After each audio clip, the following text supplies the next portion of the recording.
Today is Saturday, day 57. I woke up this morning and I weighed in at 208.8. So that's a loss of 3 pounds for the week. And that puts me down 20.8 since I've started. So, I mean, that's really great to be below 20 pounds in 8 weeks. So, I mean, I'm hitting that average. I'm actually averaging about 2.5 a week. But my goal was 2. And a little bit of that skewed just because the first week I lost 6, right? And that was probably some water weight. So, but either way, I've still been steadily hitting 2 pounds plus a week, which is great. And I'm hopeful that by the time we hit that body pod in about 5 weeks, we'll be below 200. So I'm going to be very excited and happy with that outcome for for a quarter of the year. So, but yeah, very, very great week. Cooked and ate healthy, so a lot of vegetables, greens, salads, and when I screw up once in a while, I don't let it get to me. But overall, for 8 weeks now, I've had one soda or one Coca-Cola. I've eaten fast food one time, and that was at Chick-fil-A.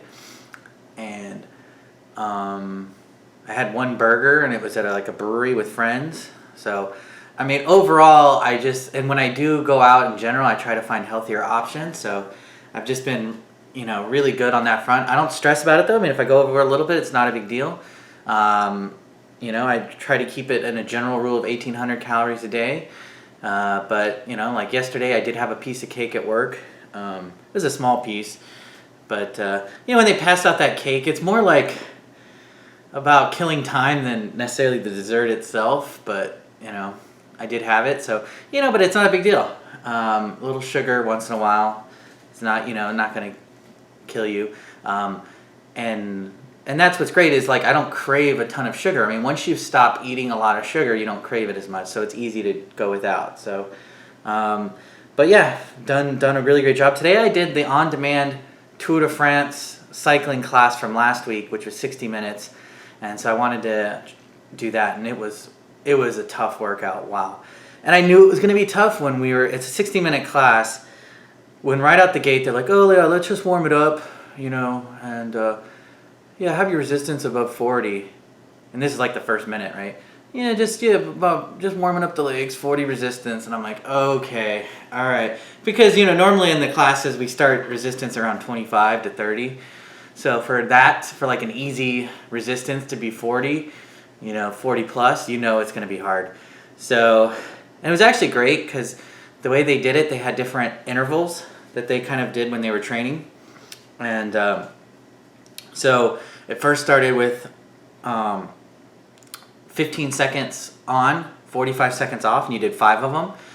And so during those 15-second intervals, I was pushing about 320 watts while I was doing them. And then push back, and then after that you did 30 seconds on, 30 seconds off, 5 of those, and during those I was averaging 240 to 300 watts, and each one getting harder. And I mean, that was exhausting, but that was the first 15 minutes of the class. And then the second part of the class was this interval where basically you did 30 seconds in the saddle, 30 seconds out of the saddle, a minute in the saddle, a minute out of the saddle, a minute half in the saddle, a minute half out of the saddle, 2 minutes, 2 minutes, and then back down.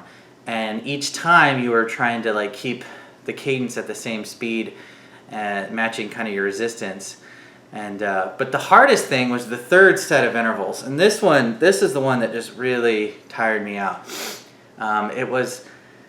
We did 4 of them, and for a minute long, you only pedal at 50 RPM, so 50 cadence, and you have as high as resistance as you can to pedal at that speed for a minute.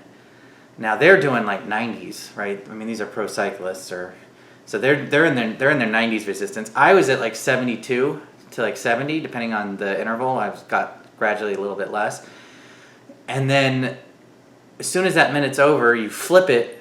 And you go very high output.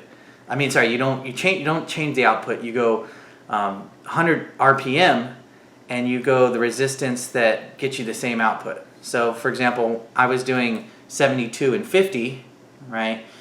So and my output was around like 230. So when we flip it, for me to have that 100 RPM, I was at like 45, I think, resistance. And you do that for a minute, and then you go back, and you keep doing it. These were really hard because I'm not used to pedaling in the saddle at that higher resistance.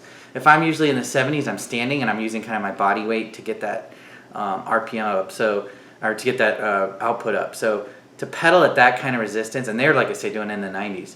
So anyway, this is a great workout, really kind of targeting or slightly different intervals. So it's kind of cool to see what professional cyclists do if they were to have just an hour to train. And they're going to do this as a regular thing, I think, once a month. So, but yeah, a lot of fun. Really enjoyed it, and I ended up with like 612 kilojoules, which is an output record. So I felt like I had a great workout and was just exhausted at the end of it. So, but anyway, seeing great results. Had a great week so far, and very happy with the numbers. Like I say, down 20, almost 21 pounds in 8 weeks is just great. So anyway, I'll see you tomorrow.